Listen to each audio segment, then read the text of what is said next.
I'm old enough where I go, no, we're gonna go where I wanna go. And they go, where do you wanna go? I said, I wanna go to Detroit. And they said, why? I said, 2 reasons. I'm not sure I'm fond of all of you, and I know that in Detroit, at any given moment, something weird and bad could happen to all of you. And second of all, the people in Detroit, perhaps for you who haven't read it, those of you who haven't read a newspaper, are the most optimistic people. They're still there. Do you understand? They are still there. 60 Minutes has covered it, 2020 has covered it, the New York Times has covered it, and what is the conversation at the dinner table? Well, something's gonna happen, it's gotta turn around. I mean, I don't know when, but I'm certainly not leaving yet. I have hope, I do. I mean, that Kwame Kilpatrick was crazy, but you move on. You do, you move on. And you find a better man. I do love this city. It's, and, you know, I don't know if this is progress, but normally, and this is my city included, we're usually flip-flop in number 1 and number 2 in murder. It's usually Detroit and then St. Louis, which is why I feel so close to you people. I understand the element that you live with, that at any moment, shit could get weird. Just driving down the road, you don't know, things could get weird. But this year, oh no, number 1, Flint. I'm like, how? How is that possible? There's not even any people there. Are they just shooting people that drive by and counting that? Are they like tricking people to Flint? Free money, and then they shoot them and go, there's another one. We're so gonna win this year. And I don't think it's fair that Detroit dropped to number 3 just because you've actually shot everyone. Just because you did a good job doesn't mean you should lose. Cold wrecking.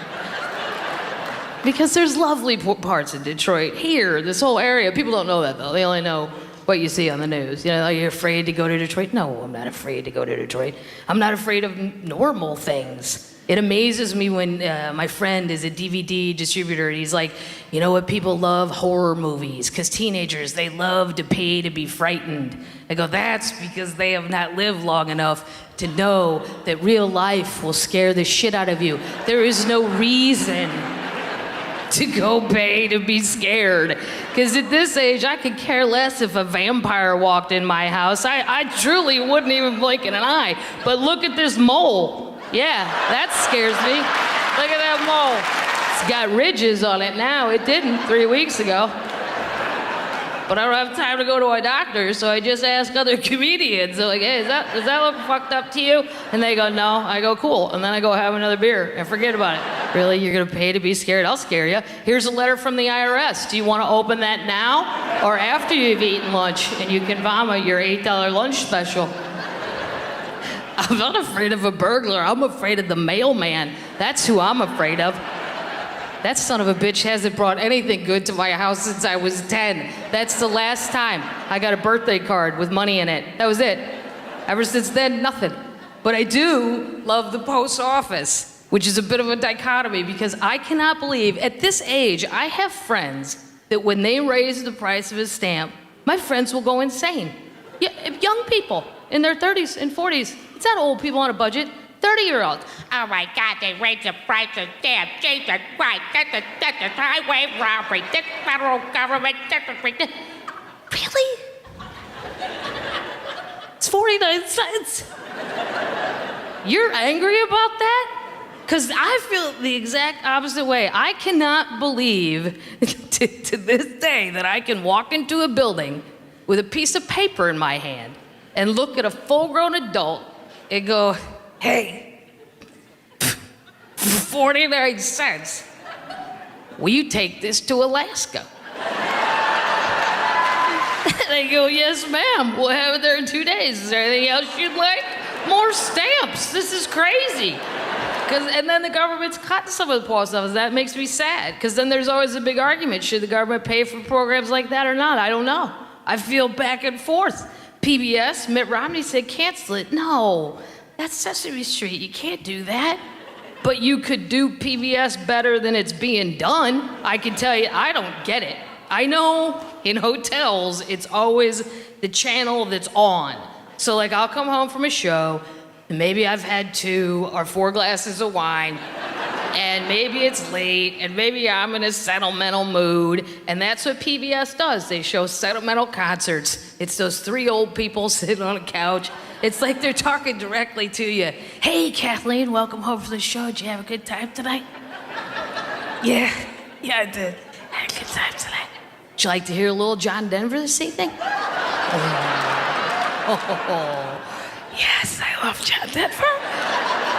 I don't tell people that. It sounds geeky, and I'm still really angry at him for not putting enough gas in his airplane. I don't understand how you do that. You're an American icon. Check your gas gauge. All right, okay.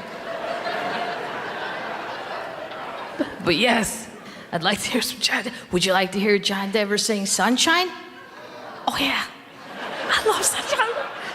And then, bam, they blast you to Red Rocks. There it is, Colorado, Red Rocks, 1978. There's John Denver singing it. Sunshine on my shoulders makes me... And then he's gone, and it's the old people again. Hey, Kathleen, were you enjoying that song? Yeah, it was. Would you like to hear John sing the rest of Sunshine? Yeah, I would. Well, here's the thing.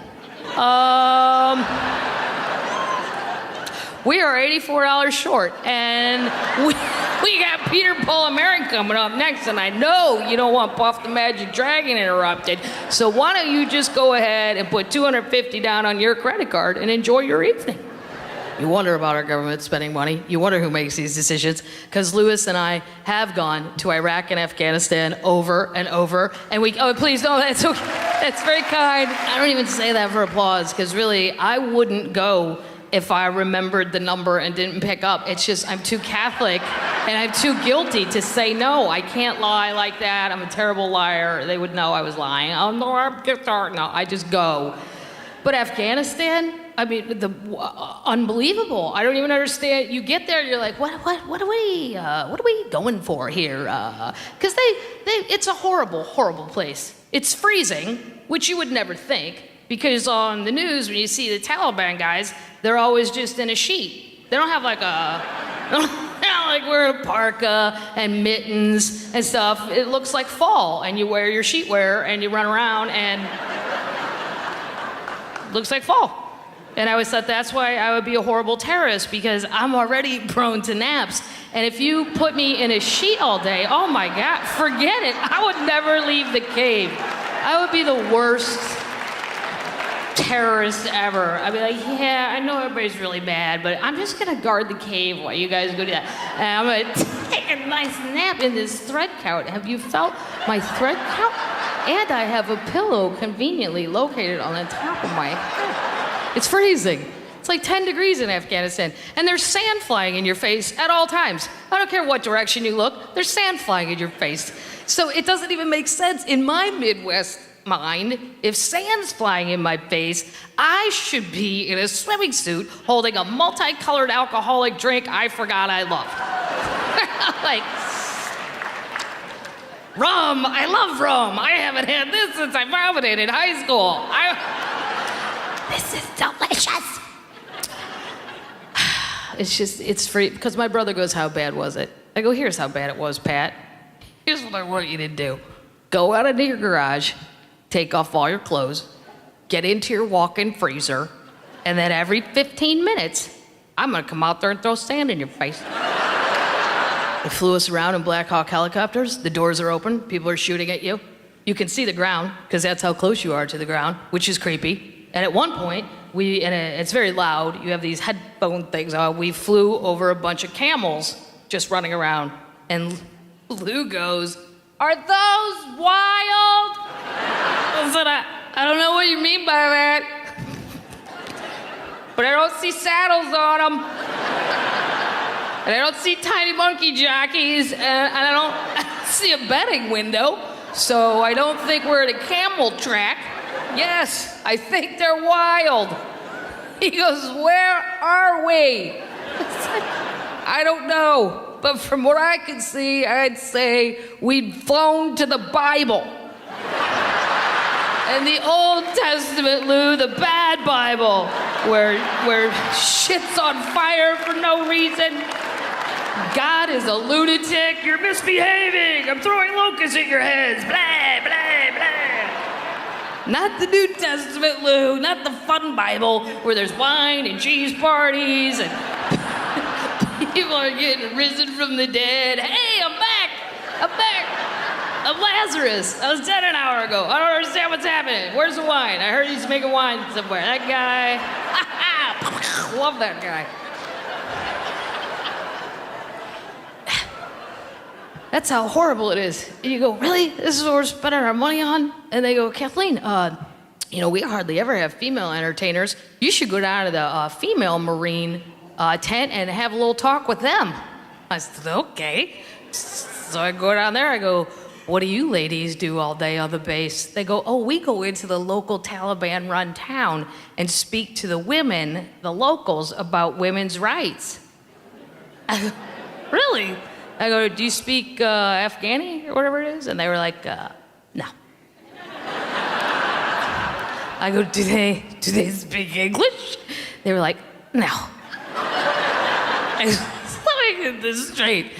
Our federal government's paying for you to go into a Taliban-run town and play a game of charades with a lady dressed up like a beekeeper and try to trick her into leaving her husband, who thinks it's the year 11, by the way, and he liked that year. That was a great year if you were a dude, 11. I just don't see that happening. Call me a pessimist. I just don't see that lady whipping that burqa off and going, that's it, Muhammad. Seriously, I've had it. I've had it. I'm leaving you. Seriously, as soon as this country gets a road, I mean, we don't have any roads yet, but as soon as those dumbass Americans build us a road, I am so out of here with that. And it's not just dumbass Americans. Oh, no, everybody's involved in Afghanistan. It's a whole NATO thing, because when you get on the base, they tell you, first of all, you're going to be bunking with some Afghani soldiers. Really? I'm not totally comfortable with that. There's some Canadians. Maybe we could switch them out, because those are nice people, and they like beer, and I could talk to them about Wayne Gretzky or something. Why can't we do a switcheroonie? They take you on the tour of the base. What's even more surprising than the Afghanis, they go, that's the Canadian soldiers' tent, that's the French, that's the Germans, that's the Belgians. I'm like, back up. Did you just say the German soldiers' tent? When were they allowed back in the game? I think there should have been a vote. I don't understand how they've snuck back in. Do you people not have the History Channel? They can't be trusted yet. Every 50 years they get together and have too many beers and things get weird worldwide, not just in a bar. They said, well, no, that's the deal. And you go to your tent, and there's no alcohol in this country. That's number one reason I would be angry if I lived there. The more I was around these people in their homeland, the more I understood their anger and their willingness to blow themselves up. There's no alcohol at all. I mean, it's not like, ha ha, sneaky, sneaky. No, none. Then, when you go to bed in your bunk, and over loudspeakers, every 4 hours, throughout the entire country, so there's no escaping it, you will hear this.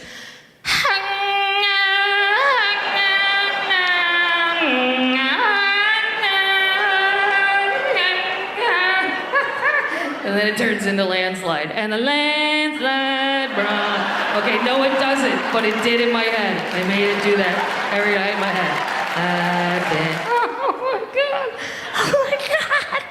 And the first night, I didn't know what it was, and I jumped out of my bunk, and I had my glasses on, and Lou still sound asleep, and wake up, and go, what's happening? What is that man singing? What? Are we being attacked?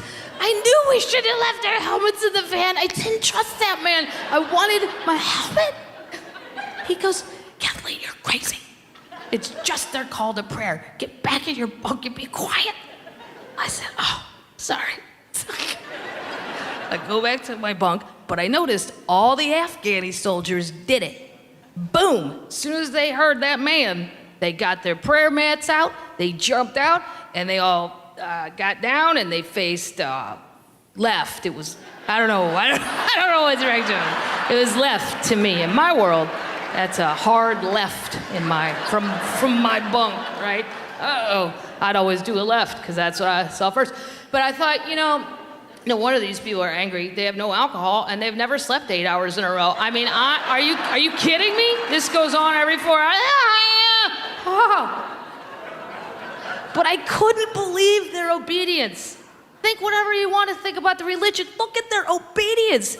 I am Catholic. That whole program would last one night. That would be it. One night. They would try it one night, and then the excuses would start, and that would be my favorite part. Well, here's the thing. I had a mat, and I loaned it to my brother Bob. And let me tell you what, that son of a bitch doesn't return a thing. I loaned him a lawnmower back in 1978, and I thought of it. Haven't got any overtime. I can't afford a new prayer mat. It's not right to do it without the mat, so I'm just going to sit this one out for a decade.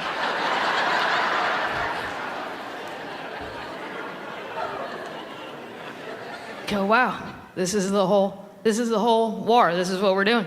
And we didn't even spend the money. Because they go, if you're going to take a shower here in the shower building, you might want to wear your tennis shoes and extra socks. Because you'll notice this is all Russian equipment. It's from the 70s. We didn't bring new stuff. The Russian stuff is still there. I'm like, did we learn nothing? Really? The Russians? The toughest people on earth. People who tricked Hitler into a snowstorm were freaked out by these people. These people in the middle of the night went, holy crap, they're crazy, and ran home like girls and left everything. They left tanks, they left barracks, they left apartments. They're like, here's the keys, man. You want to give it a whirl? Seriously, we are sneaking out at midnight. This is insane. And they told us, if you're going to take a shower, wear your socks and shoes because we don't publicize this, but we've had quite a few cases of electrocution. I was like, well, I'm out. I'm done showering. You think I'm going to trust my life to socks and a pair of Pumas I bought at Marshall's for $57? These aren't even running shoes, you moron. They're just cute. They're accent shoes. I'm not going to trust my life. It's horrible. I didn't shower for like, I don't know, 13, 14 days. I know, it's gross. It's even gross to admit, but I'm admitting it. Then they drop you off in the DC airport, and you're on your own to get yourself home. Fine.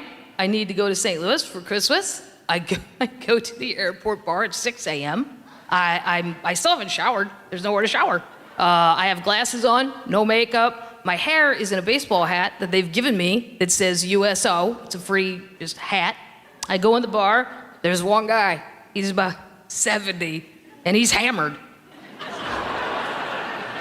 I thought, good for you, sir. I don't even know how this happens or why it happened, but it's 6 a.m. in D.C., and you're at the airport hammered. I don't even know what the story is. But I'm a fan. I like it. I wish I had that kind of time. Hey, you want to go get drunk? Hey, let's have some fun. Let's go to the airport and not have to fly anywhere. That'll be stress-free and fun for once. So, I don't want to talk to him, though. I don't want to talk to anybody. I'm tired, I'm crabby, I'm filthy. I just want to eat American breakfast and speak to no one and get on my plane. And I look down, and I hear from the other end of the bar, this is all I hear. And I kept looking down, and I thought, wow, that's the greatest pickup line ever. You can't not look at that person. After that person just did that, now I don't know if you're a bear and I didn't look right, or are you a pirate? What is happening? You can't. So I look up and he goes, I see your hat, honey. It says USO. Are you you with them?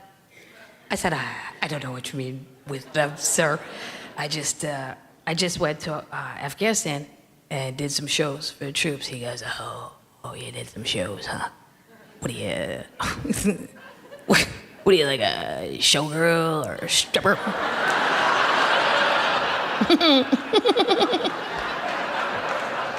I was pissed for like half a second, and then I was like, I should marry this guy. Are you serious? I have head lice right now, sir. My hat's moving. My hat's moving on its own. And somehow you look through all this and you see showgirl, stripper, cleaner, upper. You can see. Wow. And I did go home. I went home to St. Louis for Christmas, and I walked into my parents' house, which I hadn't been into in about, 6 months. And unbeknownst to me, they changed all the light bulbs in the house into those energy-saving light bulbs. So when I walked in, as if I haven't had enough weird lighting in Afghanistan, they're sitting in this weird, dim, hazy lighting, and I'm like, hey, what's going on, guys? We having a seance? My dad goes, no, we're not, Kathleen.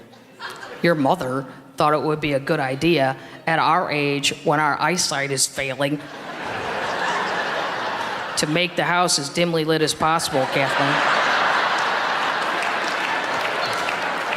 Because she's upset, because Al Gore's upset, because there's no more polar bears. Well, you know what? I'm 69 years old. I live in Missouri. I've never seen a polar bear. I don't care if I ever see a polar bear. What I'd like to see is the coffee table. That's what I'd like to see.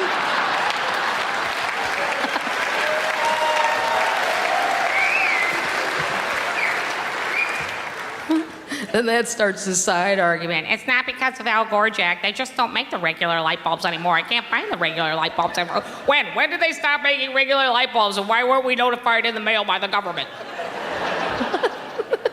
I mean, we're only gonna live 10 more years. I could have bought enough light bulbs for the rest of our lives. I would have bought extra and sold them out of the back of the truck to other old people who didn't know.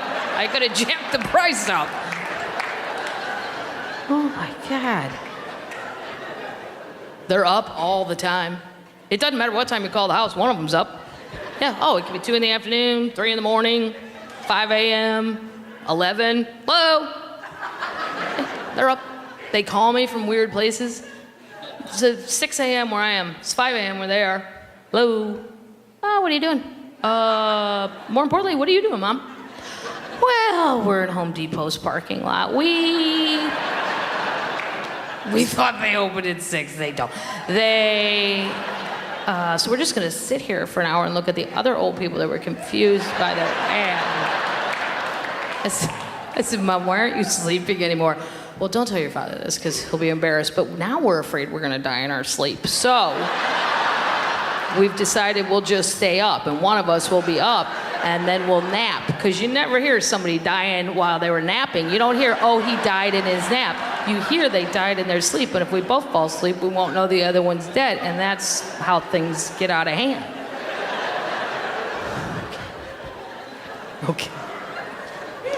Okay, Mom. I went to Target with her. My mom was a nurse for 30 years. She's retired. I said, out of nowhere, while we're pushing a cart, God, I have a splitting sinus headache. She goes, oh, here, and roots through her giant purse and goes, take this. And I took it. And about a second later, I hear, oh.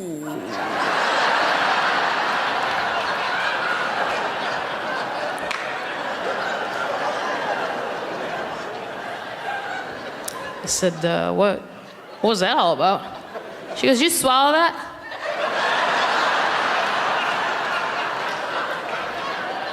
Yep. Sure did. Swallow it. What color was it? I don't know, Mom. I don't know. I didn't look at what color it was. Kathleen, why didn't you look at what color the pill was? What? Why? Why? Because you're not somebody I met at a party.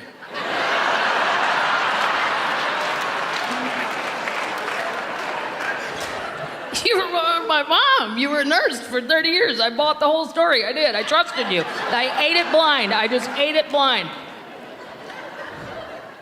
I said, well, if you had to guess, what kind of pill do you think I ate? She said, well, I don't know. It's hard to tell. It came out of the blue unmarked bottle that your father and I call the All-Stars. And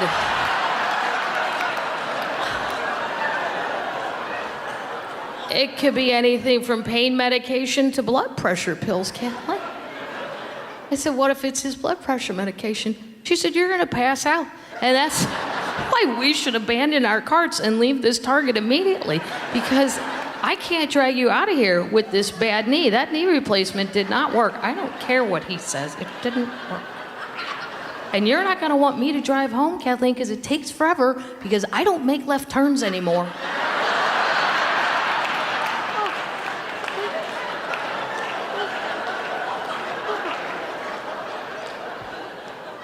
Now I don't even care what kind of pill I ate. Now I just want to understand why she doesn't make left turns anymore. I saw, it's not always lefts. It's anything into oncoming traffic where you have to cross lanes to get to your lanes. UPS doesn't allow their drivers to do it, and they save millions of dollars. Your father and I are retired. We have that kind of time. You drive to the next light, and you cautiously make a U-turn, Kathleen. That's what you do. They are starting to do crazy things. About, 4 days later, I went back into her purse to get a little something else out of that All-Star bottle, which turned out to be delicious. And I thought I had one of my nephew's guns and it was like a toy, but it was kind of heavy. And I was like, She goes, careful, that's loaded. I go, really, Mom? You just walk around with a loaded pistol all the time now? Yeah. I go, really? Why? And without missing a beat, she goes, rape. Really? Wait a minute, Mom. Wait a minute. Do you mean you think you're gonna get raped? Or do you mean you think we're gonna stumble upon a rape in progress and then shoot the rapist and become CNN heroes and get to meet Anderson Cooper? Because it's 70, Mom. I'm not saying you're still not as cute as the devil, because you are, but I think you slipped out of the holy crap, I gotta rape that lady right now category. I think you dropped down into, I think I might steal that lady's Cadillac at Walgreens because she leaves the keys on the pharmacy counter for at least 37 minutes every time she shops. Then she goes up and can't remember where she parked the car, still doesn't know she has the keys.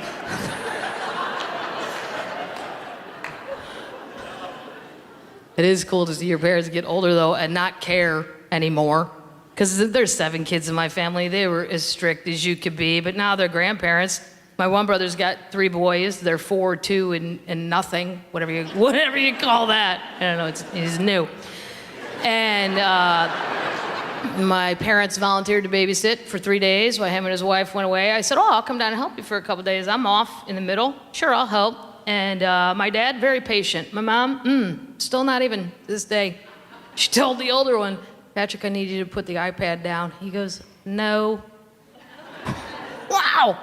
Now look at the guts on him. She told me to eat a pill, and I just did it. At this age, like, I don't even know. I didn't even look at what color it was. That's how obedient I am. Wow, look at this guy. Look at this guy. 4, no. She said, Patrick, I'm not kidding. I said, put the iPad down. He goes, no. And he shut the door right at her. My mom unravels. Jack, did you see what he did? Did you see what I told Vicky, you are 70. He is 4. Get a handle on yourself. We can't reparent these people in 3 days. I don't care what goes on here. It's our job to get out alive, okay?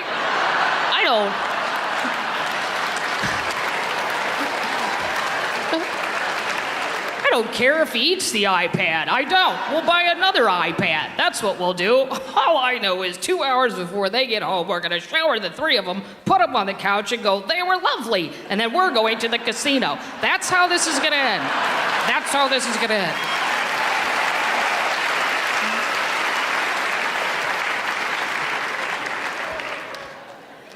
And they've gotten more liberal the older they've got, which is weird, because usually your parents go the other way.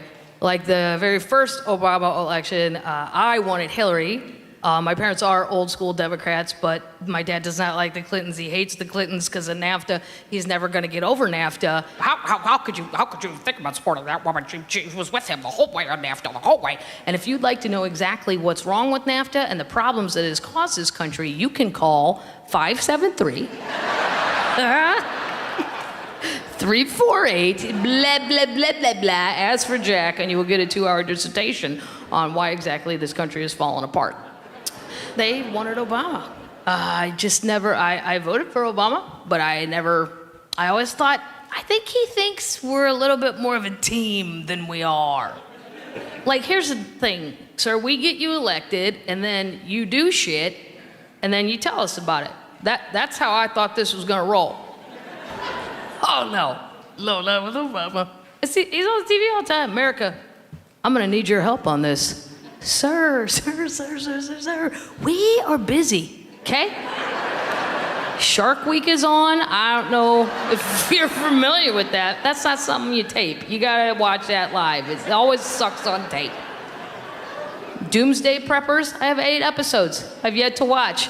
I don't even watch reality, but if you have never seen that show, I think it's the craziest you can be. They are preparing for the end of the world, these people. They all think it's something different. A dirty bomb, the government's gonna take over, or they have all these ideas of how the world's gonna end, but they prepare differently. They have bunkers, they have medicine for life.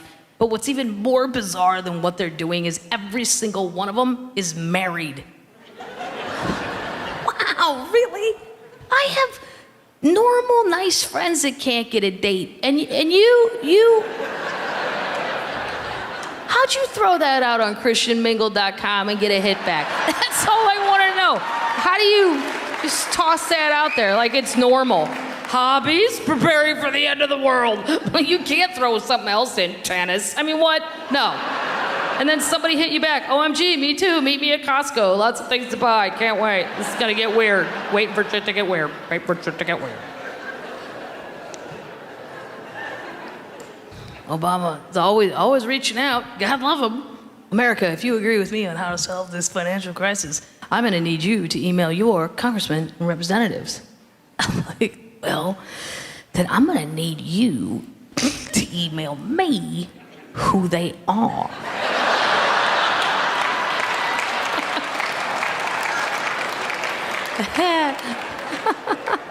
Because unless they're hosting Shark Week or preparing for the end of the world, I am probably not familiar with their work.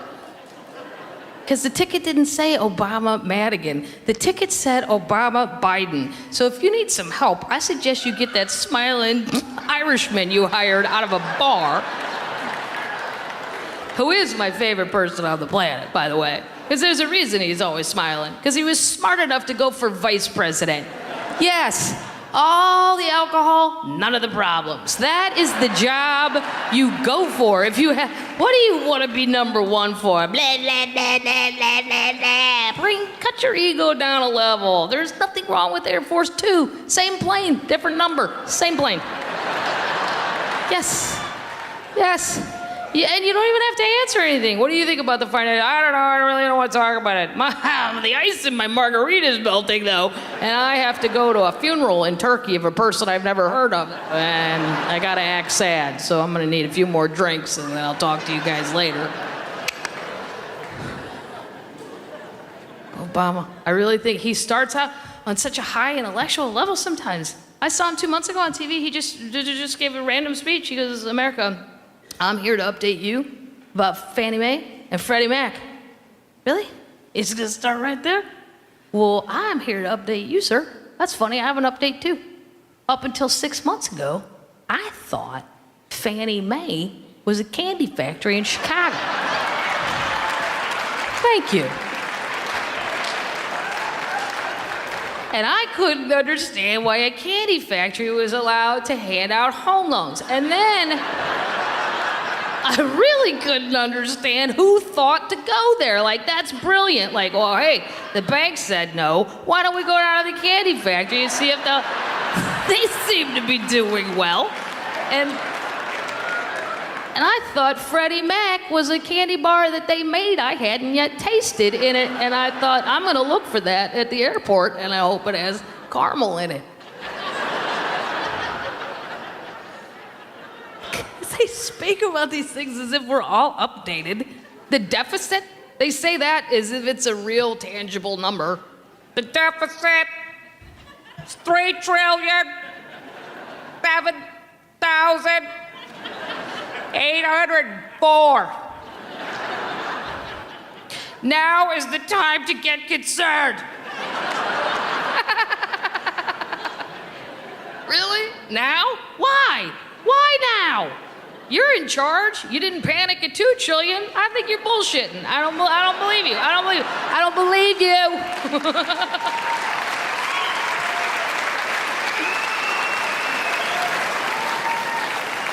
And I can't even fathom $1 trillion. None of us can. I mean, we can't. You can't. It's not a tangible thing.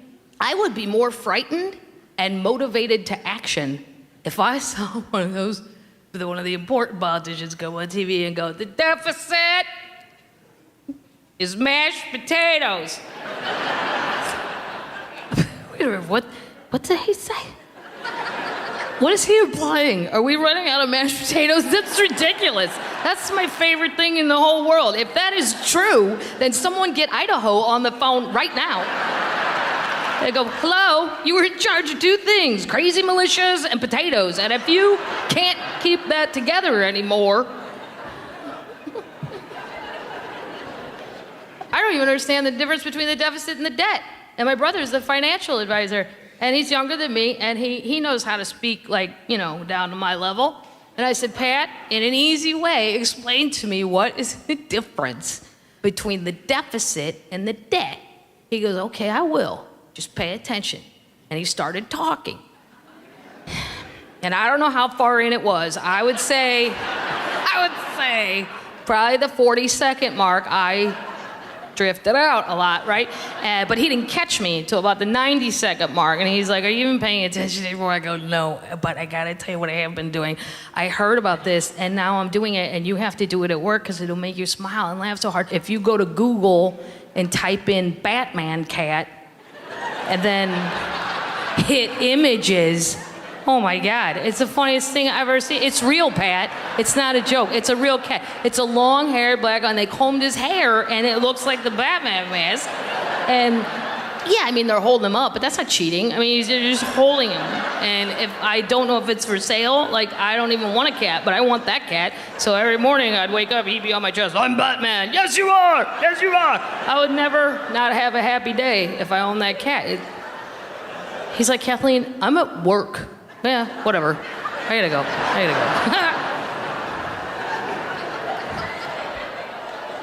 Yeah, but that's what we're doing all day, Obama. I don't have time to help you. The Batman cat is trying to get some popularity going. And you know, I wish, like, I try to pay attention. It's also just too difficult. I mean, you know, a long time ago it wasn't hard. There was the morning newspaper and then the evening news. And the evening news wasn't a joke. They didn't talk about the Kardashians or Paris Hilton. It was just some old, mean white man who'd come out, smoke a cigarette, always very angry. Hello. Welcome to the nightly news. Tonight, we're gonna talk about Korea. And if you don't know where Korea is, get a goddamn map, you unpatriotic son of a bitch. You're like, oh my God. Oh my God, where's Korea? Hurry up, find out. He's gonna know we don't know. Oh my God, I'm petrified of this person. Yeah, now, there's a million news channels, there's a million websites, CNN.com. Here's Obama's health care plan. Boom, it's right there, 1,087 pages. Okay, and then right next to that, there's a video. It's 2 minutes and 17 seconds long, and it says, baby owls live in teacups.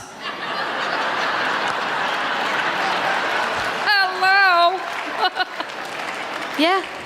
I realized I've never seen a baby owl, and I don't know why, and I want to see it, and why is it in a teacup, and why is this crazy old lady allowed to do this, and why isn't Peter over there beating the crap out of her? There's so many questions I have about this video. I'm interested. It's too hard, there's too much information. Facebook, Twitter, dear God, when does it stop? And I don't do Facebook as much, because people, you can type as much as you want, and that's the problem. People don't know when to shut up. It's like diarrhea of the fingers. Like somebody, a mob person should come in with a hammer and just break their fingers and go, oh, you're done. You're done. Well, I had a bagel this morning. I thought about having a donut, but Dr. Oz says they're really the same thing. It depends on what you put on top of the bagel. I like that thick cream cheese. Sometimes I've seen people put salmon on top of a bagel. I find that so perplexing. I'm from Wisconsin. I can't imagine just slapping a walleye right on my thing. Maybe it's a Jewish thing. Da, da, da, da. Oh my God, no. That's why I like Twitter. It's 140 characters, and then they kick you off. You don't have to approve people. You can follow me. Yeah, there's all kinds. It's like a little baby Jesus. People just sign up, follow me all through town. Great, fine. 140 characters, that's all you get. And I actually got in an argument with Lewis, my friend, because he goes, that's terrible. Is that what society's come down to? 140 characters? That's all your thought can be? Yeah, Lou. Yeah. And I think it's wonderful. And I think if you think about it, if anything was really important throughout history, it could have been said in 140 characters or less. If they had Twitter whenever, oh, look, here's a tweet. The British are coming. The British are coming. There you go. Do you need to know anything more? No, you don't. You don't need to know anything more than that. Heads up, Nagasaki. Not kidding the second time either. Hashtag, hope you have a hat. Things are gonna get weird. Yeah, I'm just saying, warnings, things like that. Mitt Romney said after many, many months of thinking about why he lost the election, and you can Google this, he said he realized that it was mainly because he didn't tweet enough. Really? That's what you're gonna tell yourself where you go to sleep at night? You're just one tweet away from winning. It's amazing how people can fool themselves. I didn't vote for Mitt Romney. It had nothing to do with politics. I didn't vote for Mitt Romney. I will never vote for Mitt Romney because he said, and I know he's telling the truth, because they would have proved differently. The press would have, and he's a devout Mormon, so I completely believe him, that at age 65, in his life, he had never had a drink, a drug, a cigarette, or a cigar. Ever. As an Irish Catholic, that sentence couldn't even go in my head. I just, air. Invalid information, rephrase question, check age. I said to my brother, think about it, Pat. The only people that we know that can truly say that are babies. And that's just because they don't know yet. Yes, they like juice, but they haven't had a Bud Light. They don't know. And I judged him for that. And that's not fair to that man, but I did. I judged him. Because to me, a glass of wine, or a cigarette, or maybe a Lunesta, one of my favorites. If you've never taken a Lunesta, but you've seen the commercial, I'm here to let you in on a little secret. That neon butterfly is real. Yeah. Wow. Green, pink, they're beautiful. But those are the ways a normal adult relieves stress to me. What, a cigar, maybe some pot, whatever it is you do. And if you don't do any of those, any of them, my mind goes to alarm state where I go, alien. I think you're sleeping with a goat. That's how weird it is to me. That's not fair to Mitt Romney. I don't smoke pot. I never cared for it.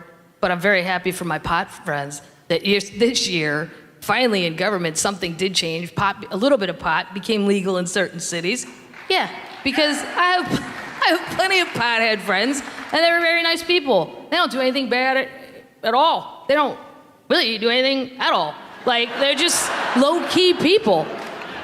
They don't bother anybody. They're not a pain in my ass. My drinking friends, yeah, they're a pain in my ass. I don't get calls from my pothead friends at 3 in the morning. Can you come get me? I'm in jail. I'm so dead. I hit a lake. When did they put a lake on Highway 40? This is ridiculous. There was no lake there. Seriously. You got to bring 10 grand. Can you do that? It was always the argument against pot that I always found it was just so fantastical. People would go so crazy. You cannot legalize marijuana. It is a gateway drug.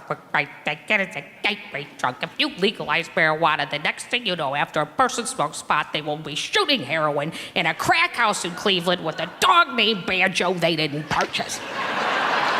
What? What? That's crazy. And it's a bad premise. Not everything's a gateway. That's where your premise is bad. Okay, when you were 5 and you stole a candy bar and you ate it and it was delicious. What was your next thought? You know what? I'm gonna kill a drifter.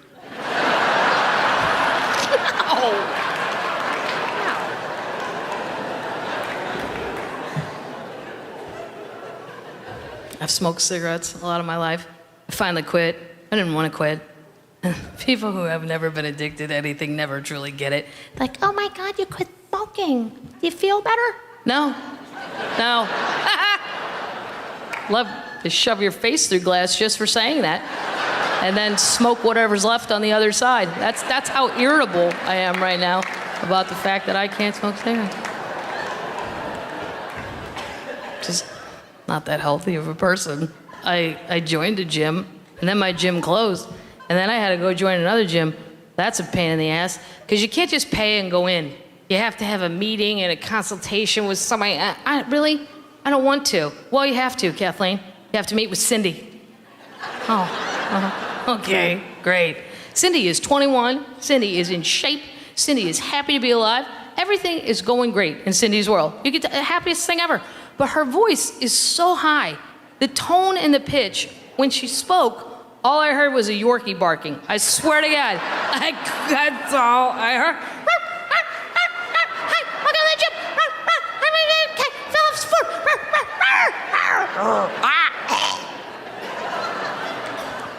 I was like, really? I gotta speak to this lady? Like, I have money. Can't I just go in? No. Okay, Kathleen, before you can get in and everything. Okay, we have to write down some of your goals. Cindy, I don't have any goals here. Maybe that's weird, but I don't have any goals. I'm not here for offense, Cindy. I'm here for defense. There's a big difference. I am here to try and pull a fourth quarter Hail Mary pass out of my ass before things get weird. Now, I don't know if that's possible, but I'm willing to pay $62 a month to not come here and find out.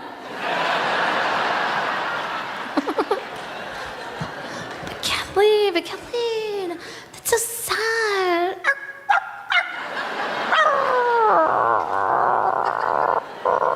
No, it's not sad. It's just, well, I have to put something on the form or I'm gonna get in trouble.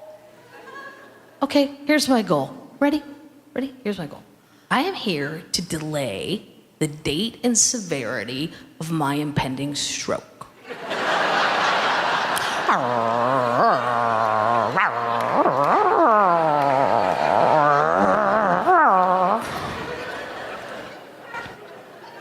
It's so sad you don't see the gym as a fun place. Well, I don't, Cindy. And I think at my age, I think I know what's fun to me, and I think I know what's not fun to me. A bar is fun to me.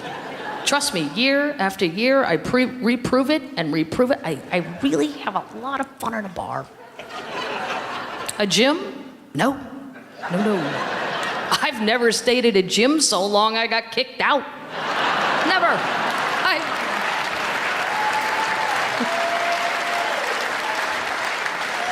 I never worked out so hard somebody had to take my keys because I was crazy. No. No, I don't have good habits. I have changed my diet, none whatsoever. Since I was a kid, I still drink whole milk every day. That's weird in a lot of places now. Like I went in Starbucks and the kid's really nice, and I know they have whole milk because it's in a silver container and it says whole milk. And there's one right next to it that says skim, it's for your coffee, but they're not selling whole milk. And I said to the kid, I go, I know this might sound weird, but if I gave you money, would you give me some milk?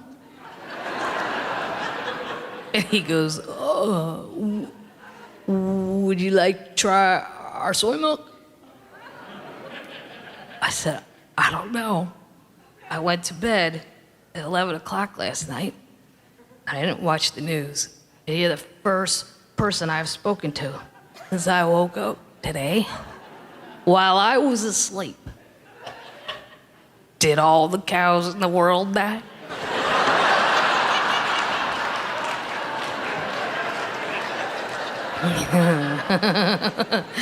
Because if so, I would like to try your soy milk.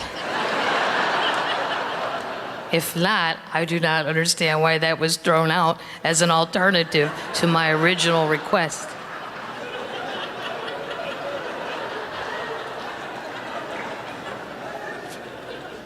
If you want to feel better about your health and you want to feel like a really in shape, healthy person, even if you're not, go on a cruise ship for a week. A lot of drinkers and eaters on those ships that'll drink and eat you into feeling great. Wow. I had never been on a cruise ship, ever. And Lewis Black booked a comedy cruise and made me go. And I got to Miami. I'd never even seen a cruise ship up close. They're humongous. It holds 4,000 people.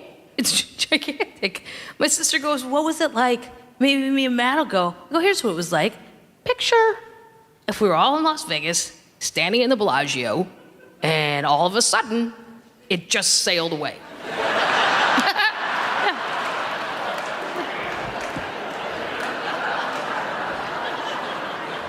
Yeah, the whole building, and nobody panicked or acted weird. I see ya, bye.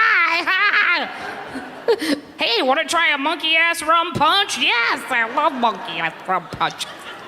7 monkey rum punches later, you hear, and now we will be doing the safety drill. What?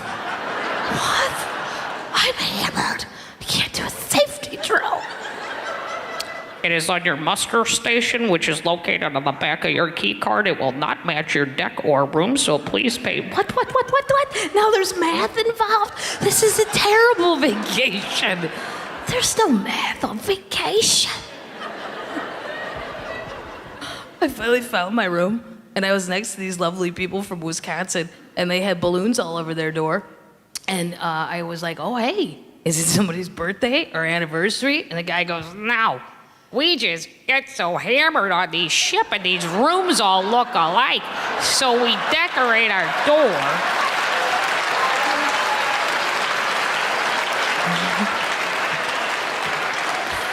And the good news for you, sweetheart, is every time you find this door, you got a 50-50 chance of finding your room.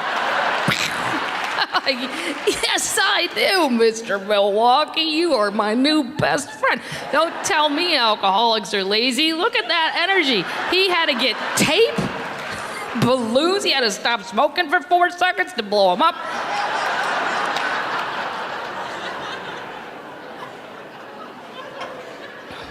There's a lot of activities.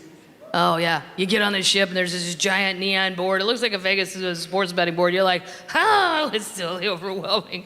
You're like, oh, that looks fun. That looks fun. Well, if you're a sleeper inner or a drinker later, you will not be involved in any of these activities because these will require you to be up at 6 a.m. with a fanny pack on, ready to jump in some dinghy with your new friends from Buffalo. And, no. Because my friend Shay wanted to do it all. And I'm like, no, I am not getting up at 6 a.m. to go to Stingray Village. I don't have it in me. If someone puts the stingrays in my bathtub, I will pet them, but I am not, I'm not doing that. I don't care enough. Her and her husband Mike, they did every activity. You sure? And she checked back in. You sure, Kathleen? Tomorrow we're gonna zip line through the Mexican jungle. Yeah, I'm sure. There is nothing I can think of that would make me projectile vomit more quickly than to be hot and hungover and shot through a Mexican jungle on a rubber band. No, I'm good. I am good right here on this chair with my monkey ass rum punch. And you know what?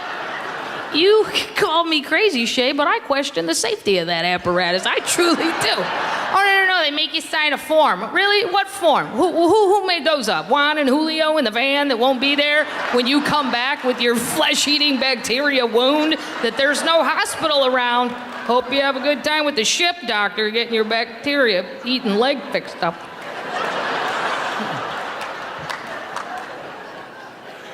If you're a drinker or a sleeper inner, your activity adventure will consist of getting off that ship at about noon into some sad little Mexican town where you're gonna hear a guy in an alley go, psst, psst. And you don't know why, but you're gonna go over that guy. Because you wanna hear what he has to offer.